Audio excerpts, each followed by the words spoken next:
Oi gente, tudo bem com vocês? Aqui que está falando é o Albert, contador da J Soluções, e hoje eu estou trazendo um vídeo novo na área, 9 passos de como se vender para a área sulframada, que é a nossa área de incentivo fiscal, como por exemplo aqui Macapá e Santana.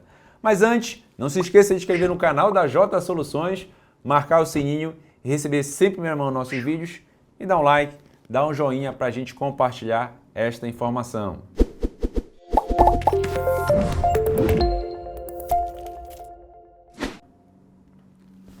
Muito bem, gente. Estou trazendo aqui os slides para a gente fazer uma breve apresentação de como se vender para a área sulframada. Vou estar trazendo aqui 9 etapas, 9 passos importantes que é necessário você, fornecedor remetente, que vende para a área de incentivo fiscal, saber. São perguntas recorrentes que a gente tem recebido sobre este tema e aqui eu estou trazendo um informativo sobre isso. Lembrando que aqui no canal da J Soluções eu tenho já vídeos sobre sulframa, explicando o que é essa área de sulframa, o que é a área de incentivo fiscal, quais são esses benefícios fiscais. Então você, caso queira saber mais, veja o vídeo lá que eu tenho certeza que você vai buscar mais informação. Muito bem, vamos aqui aos slides, trazendo aqui as informações sobre como vender com benefício para a área sulframada. Antes de tudo, gente, antes de dar os 9 passos, né? Em primeiro lugar, o remetente, que é o fornecedor, tem que realizar o seu cadastro também no sistema do cadastro da Sulframa, no CAD-SUF, certo? Porque ele vai acessar um sistema que chama-se SINAC, certo? Então tem que ter o seu cadastro de remetente. E também é importante que o destinatário, a empresa que está estabelecida dentro da área de sulframa, por exemplo, em Macapá, também esteja com o seu cadastro regular. Tanto que o remetente, quando for gerar nota fiscal, ele tem que consultar para ver se está habilitado a sua inscrição sulframa, tá certo? Importante essa informação. Então vamos lá aos passos. Muito bem. Primeiro passo aqui para trazer para vocês, verificar o cadastro regular da sulframa, consultar quais os benefícios o destinatário tem direito. Muito importante isso, gente. Então, a empresa estabelecida, por exemplo, em Macapá e Santana, lembrando que não é só Macapá e Santana que é a área de incentivo fiscal, existem outras áreas de fronteira, como eu disse, tem um vídeo falando sobre isso, que também são áreas de incentivo fiscal, tá certo? Mas aqui em Macapá e Santana, por exemplo, você tem que estar estabelecido dentro desta área, inclusive existe um mapa explicando qual é a área de incentivo fiscal, não é todo o estado do Amapá, tá certo? É a capital, Macapá, e o município aqui vizinho, Santana, tá certo? E aí você precisa estar estabelecido com cadastro regular para usufruir do benefício. Logicamente, quando você for consultar o cadastro da Sulfram, vai identificar qual o benefício fiscal que você tem direito e aí, por consequência, o remetente vai destacar na nota fiscal esses incentivos, certo? Segundo passo para você verificar, na emissão da nota fiscal, a empresa remetente deverá emitir a nota fiscal contendo os benefícios fiscais em que a empresa destinatária tem direito, ou seja, é obrigatório, tá gente? Não é facultado, você tem que destacar dentro do preenchimento da nota fiscal os incentivos fiscais. A gente tem identificado bastante problema nesse sentido, tá certo? Então é obrigatório você colocar o dispositivo nas informações complementares, é obrigatório você informar a desoneração do ICMS no campo correto. A gente tem identificado que no preenchimento da nota fiscal eletrônica, que é aquele arquivo digital, né, o DANF, modelo 55, vem sendo preenchido de maneira incorreta. Por consequência disso, quando chega essa mercadoria aqui no estado, principalmente em trânsito, acaba acontecendo erros formais no preenchimento e aí cobrança de imposto indevida, por falta do preenchimento correto. Um exemplo prático é o código 7, quando você informa código 7 no preenchimento do ICMS lá no campo próprio, já identifica que essa mercadoria vem com a desoneração de ICMS sulframa e, consequentemente, faz o abatimento. Lembrando que, qual é esse abatimento? Albert, o valor do ICMS da origem, a operação interestadual entre o estado de origem da mercadoria e o estado de destino, Macapá. A gente não pode confundir isso, gente. Macapá, por exemplo, não é um paraíso fiscal, não tem que recolher seus impostos. É uma área de incentivo fiscal, certo? É uma área de benefício no qual a Macapá e Santana se instala e existe lei própria para isso, beleza? Então, segundo passo é isso, destacar na nota fiscal. Terceiro passo importante, gente, solicitar o protocolo de ingresso da mercadoria nacional, que é o PIN, certo? A empresa remetente deverá acessar o sistema de ingresso da mercadoria, o SINAC, e solicitar o PIN. Muito bem. você viu que o cadastro está regular, gerou a nota fiscal e aí acessou o portal lá da Sulframa, isso o remetente, o fornecedor que está enviando a mercadoria para incentivo, certo? E vai acessar a solicitação do PIN. Fez a solicitação do PIN, beleza, morreu aí, vamos para as próximas etapas. Aí vai para a quarta etapa, a confirmação do PIN pelo destinatário, ou seja, o teu cliente, a empresa que está aqui em Macapá, que está na área de incentivo fiscal, que comprou essa mercadoria do incentivo fiscal, por exemplo, lá de São Paulo, ele vai acessar lá o portal do SINAC e confirmar a solicitação do PIN, vai fazer a conferência, certo? Confirmou a solicitação do PIN, aí sim o remetente vai poder fazer a impressão do PIN e a coleta das mercadorias. Aí a empresa remetente imprime esse PIN, solicita a mercadoria pelo agente transportador, porque essa mercadoria vem via transporte, certo? A transportadora vai emitir o seu CTE, emitir o seu manifesto desta carga e aí assim vai se deslocar esta carga até o destino, no caso, até Macapá, certo? E aí tem a sexta etapa, que é muitíssimo importante, que é já a fiscalização de trânsito Cefaz, que é mais conhecida pelo sistema de trânsito Getran, tá certo, gente? Aí vai para essa etapa, o Estado do Amapá vai fazer o internamento da carga, que é feito através, hoje, dos manifestos de documentos fiscais eletrônicos, e é feito esse desembaraço no sistema de cargas Getran. Quem que faz isso? São os transportadores, certo? Tenho identificado ainda muitas dúvidas sobre esse procedimento de trânsito, tá certo, gente? Então, assim, deixo aqui claro, esclarecido. Caso, por consequência, a mercadoria tenha alguma pendência, por exemplo, esse produto é submissão tributária, o Amapá com São Paulo tem protocolo ou convênio com aquele estado de origem e destino, então é signatário da submissão tributária. Então é obrigatório que o fornecedor mande o cálculo da ST destacado na nota fiscal. Aí, porventura, ele não se atentou a isso, não fez. Vai chegar aqui no posto fiscal, né, no sistema eletrônico Getran, e vai identificar essa falta de recolhimento. Identificando essa falta de recolhimento, o selo fiscal fica pendente, certo? Ficando pendente, tem que resolver o recolhimento do imposto para depois fazer a liberação do selo. E aí sim que existe esses trâmites que é importante passar aqui para vocês, tá certo, gente? Então, o transportador informa ao fisco a chegada nas unidades de carga contidas no seu manifesto de acordo com os modais. Aí tem manifesto aquaviário, manifesto aéreo, manifesto rodoviário. Logicamente, aqui em Macapá é muito comum, certo? De São Paulo, por exemplo, vir numa mercadoria de São Paulo para Macapá. De São Paulo até Belém, que tem estrada, vem via rodoviário, e de Belém para Macapá, geralmente, vem aquaviário, via balsas, né? Via barcos, enfim. É muito comum vir desta forma, tá certo? E continuando ainda dentro do sexto passo, dentro do internamento de trânsito, após esse internamento do manifesto, serão geradas as unidades de carga em vistoria que são parametrizadas nos canais. Então, dentro do sistema Getran da Cefaz, então, existem esses canais.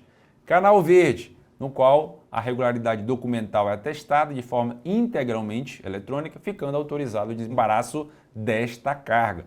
Ou seja, a mercadoria não terá uma pendência, o transportador fez o procedimento legal e a Cefaz liberou o selo fiscal. Ponto. Fez o selo fiscal, gente? Pronto, você está regular perante ao fisco.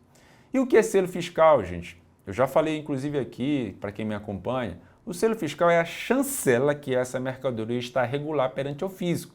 E, Albert, se caso não fizer isso, você tem penalidade, pagamento de multa por falta de selo e mais.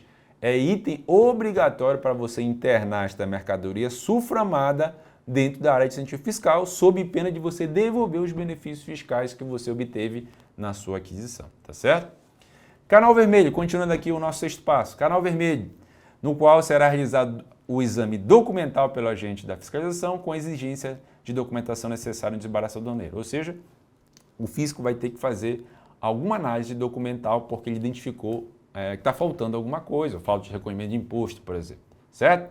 Canal cinza, será realizado também um exame documental pela agente da fiscalização, mas também será realizado uma vistoria física. Ele identificou que por algum motivo lá a carga pode ser que tenha identificado algum tipo de fraude e ele quer abrir aquela carga, certo? Ele quer abrir para fazer a conferência, para fazer a análise se está batendo com a documentação, certo?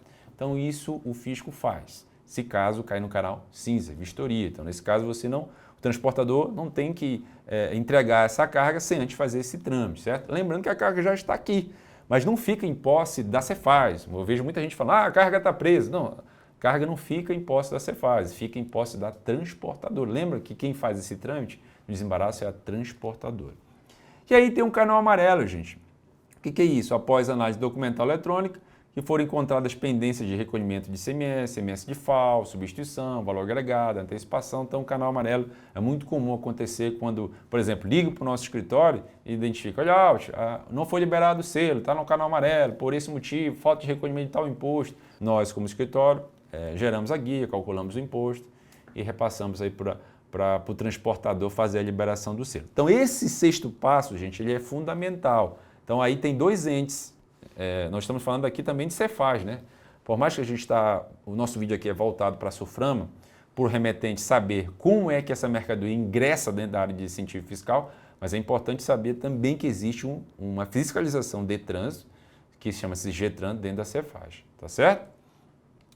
Continuando aqui, gente, no nosso próprio sexto passo, que é importante a gente frisar aqui, somente após a vistoria e a solução da pendência que será gerado o selo fiscal. Aí está aqui o decreto, gente. Se você não tem esse decreto, baixe, está lá no portal da Cefaz, certo? Você pode baixar o decreto 1173 de 2016, no artigo 13 do regulamento CMS-MAPA, diz que o selo fiscal é obrigatório para o desembaraço das cargas. Está lá o artigo 13, eu até cito aqui.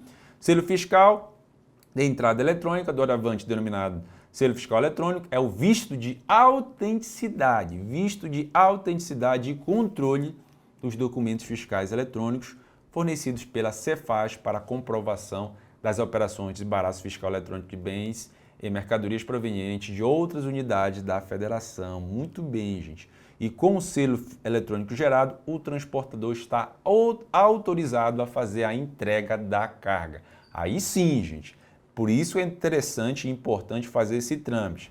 Aí tu vai dizer, Albert, o transportador não fez esse trâmite e entregou a carga, certo? Muito bem. Não seguiu o trâmite padrão, aí já tem um internamento extemporâneo, certo? Não é o objetivo do nosso vídeo aqui falar sobre isso, mas eu vou dar um alerta. O internamento extemporâneo, gente, é essa contingência, certo? Você tem até 120 dias para fazer esse internamento. Vai ter que fazer um ofício, pagar uma taxa da Cefaz, entrar com o processo na Cefaz, anexar a documentação que a Cefaz exige para fazer esse internamento extemporâneo. É obrigatório você fazer isso? Sim, porque lembrando, além de caber uma multa por falta de selo daquela carga, daquela mercadoria, daquela nota fiscal, você também pode devolver o incentivo fiscal. Então, muita atenção nesse sentido aí também, tá certo? Muito bem, então selo fiscal gerado, muito bem, não tem nenhuma pendência com a Cefaz, aí o transportador faz a sua entrega. Um detalhe importante aqui que eu lembrei, está acontecendo de muitas pessoas, muitas empresas, eu tenho observado, recebendo através de DTE, lá no portal da Cefaz, notificações trazendo assim uma lista de notas fiscais, pendências de selo, certo? Então o fisco te notifica e você vai ter que buscar e tirar o selo fiscal através desse processo de contingência. Se você vier com mercadorias que tem aí de outras operações interestaduais, tem que gerar o selo fiscal. Inclusive, isso é item obrigatório para o benefício da SUFRAMA, tá? Então, o sétimo passo, gente, aí é o recebimento da carga pelo destinatário. A empresa destinatária, ou seja, a empresa que está aqui em Macapá, por exemplo, que é uma empresa que vai receber esta carga SUFRAMAda com benefício, após o recebimento dessa mercadoria em seu estabelecimento, vai acessar o SINAC, informar os dados do transporte, escolhe o posto de vistoria e confirma o recebimento desta mercadoria. Aí, com base na análise de risco e critério de parâmetros definidos pela SUFRAMA, o sistema SINAC definirá o canal de vistoria da mercadoria. Feito isso, ocorre a vistoria física, documental e eletrônica das mercadorias. Pode acontecer, gente, que a SUFRAMA também identifica algum tipo de contingência para vistoriar? Pode. Aquela mercadoria chegou no seu estabelecimento, você não tem que vender ainda, até que a SUFRAMA se desloque até o seu estabelecimento e faça a vistoria documental e vistoria física daquela carga, tá certo? A gente não pode vender ainda essa mercadoria que não seguiu o trâmite padrão da SUFRAMA. Muito atenção nisso, senão você vai acabar tendo que devolver o incentivo, sendo penalizado por isso, certo? E aí o oitavo passo, gente, é o batimento das informações junto à Cefaz de destino. Após a vistoria da nota fiscal, no sistema SINAC verifica junto à Cefaz o destino, né? Se a nota fiscal for desembaraçada, selada dentro do prazo. Tudo tranquilo, feito dentro do procedimento padrão. E a partir de 2019, o batimento é confirmado via consulta web service, onde a SUFRAMA envia essa solicitação de confirmação de dados do selo fiscal eletrônico da Cefaz a Amapá. Então, Cefaz, Amapá e SUFRAMA, nesse caso de batimento, elas se comunicam, certo? Antigamente era tudo manual, hoje é de maneira eletrônica, tá certo, gente? Então, muito cuidado também neste ponto, esse oitavo passo. Então, por isso que é item obrigatório, você fazer o trâmite lá de liberação do selo para se comunicar com a SUFRAMA, tá? E o nono passo, aí o último passo aí dentro das 9 dicas que eu estou trazendo para você é o internamento da nota fiscal. Somente após a confirmação de desembaraço, a nota fiscal será internada no sistema SINAC e encaminhará o evento de internalização para o portal, para o ambiente nacional, e assim o processo se finaliza. Então, observe, não é só vender para a área suframada, você tem que verificar cadastro, destacar nas notas fiscais todo o benefício fiscal, seguir o trâmite padrão de transporte, fazer o internamento junto à Cefaz no sistema de trânsito e também fazer o procedimento junto ao portal da SUFRAMA, tá certo? Então, esses passos são fundamentais e necessários você saber, principalmente você remetente que vende aqui para a área de incentivo fiscal, certo? E aí, atenção, alguns prazos, é importante, a gente já vai finalizar o nosso vídeo aqui. O convênio 134 de 2019 trata disso aqui, tá, gente? Considere-se a não efetivada a internalização a falta de registro do evento após o prazo de 120 dias. Então, é importante você saber que esse prazo tem que ser respeitado, tá certo? E existe também a possibilidade de você fazer o internamento extemporâneo para a finalização do internamento. Então, existe mais 30 dias para você fazer isso, tá? E taxa de SUFRAMA, é importante falar, a SUFRAMA, por alguns serviços, ela cobra taxa, tá certo, gente? Não existe, existe a taxa de serviço administrativa, antiga TSA, nesse caso, ela saiu de cena, certo? Ela saiu de cena e aí houve agora a taxa de TCIF, certo? Taxa de controle de incentivos fiscais e a taxa de serviço. Você vai liberar uma inscrição SUFRAMA, você paga uma taxa de serviço. Você, empresa, por exemplo, não optante pelo Simples, vai usufruir do benefício fiscal, vai pagar a TCIF? Vai, a taxa de serviço. Você vai gerar uma GRU lá no portal da SUFRAMA. Caso tenha pendência, você, consequentemente, vai estar com a inscrição SUFRAMA desabilitada, tá certo? Muito cuidado com isso. Inclusive, a SUFRAMA está consultando hoje, ela é integrada com o portal da Receita, até débitos federais, tipo CADIM, certo? Aí fica com a inscrição SUFRAMA desabilitada. Aí com a inscrição SUFRAMA desabilitada, como é que você compra com incentivo fiscal? Esse detalhe é importante. Então, eu coloco aqui nesse vídeo as portarias, as medidas provisórias, tudo que trata referente também às taxas de SUFRAMA, tá certo? E aqui neste pequeno, só uma continuação, eu explico o que é essa taxa, tá certo? Como é que é registrada a taxa e o percentual aqui do cálculo da TCIF, tá certo? Nós temos aí duas fases, certo? Da TCIF. O valor de 0,5% sobre o total da nota, certo? Limitando o valor de R$200. E a segunda fase é um valor de 0,5% individual correspondente por mercadoria, limitado ao valor de R$30, certo? Isso é importante a gente caracterizar, gente, como se calcula isso. Lógico, vou fazer todo esse cálculo nota a nota, o sistema da SUFRAMA vai fazer isso para você, tá certo? Aí você vai gerar a GRU e efetuar o pagamento lá. Então está aqui nesse slide, detalha exatamente como se faz o cálculo. Tem gente que não sabe como é que o valor que paga daquela taxa lá da GRU, tá certo? E aí está a consulta da legislação, as portarias que a gente tratou aqui deste vídeo, o convênio, certo? Que é importante a gente saber, o regulamento do Estado, decreto 2269 de 98, o decreto do selo, que é o 1173 de 2016, do selo fiscal da Amapá, isso aí a gente está tratando deste vídeo específico. E para resumir, aspectos importantes, manter o cadastro regular, conferir a nota fiscal corretamente pelo emitente, conferir a liberação do selo fiscal e recebimento da mercadoria, e informar a chegada da carga em tempo hábil até 120 dias e acompanhar o status até a sua finalização. Então, gente, muito bem. Neste vídeo eu queria trazer exatamente, é uma pergunta que eu tenho recebido por muitos remetentes, em relação a como vender para a área de incentivo fiscal. Mas lembrando, gente, todo esse processo, passo a passo, tem sim que ser informado dentro do procedimento padrão, dentro do portal da SUFRAMA, respeitando o cadastro, tem que ser informado nos documentos fiscais, a gente tem identificado erros formais de preenchimento que acabam prejudicando o contribuinte, certo? E lógico, tem que cumprir com as suas obrigações acessórias também, inclusive aqui na nossa área de incentivo fiscal, tá certo? Mas se você quer saber mais sobre esse assunto, mande pra gente que a gente vai estar tratando aqui e levando mais informações para você, tá certo, gente? Então, um grande abraço e até a próxima.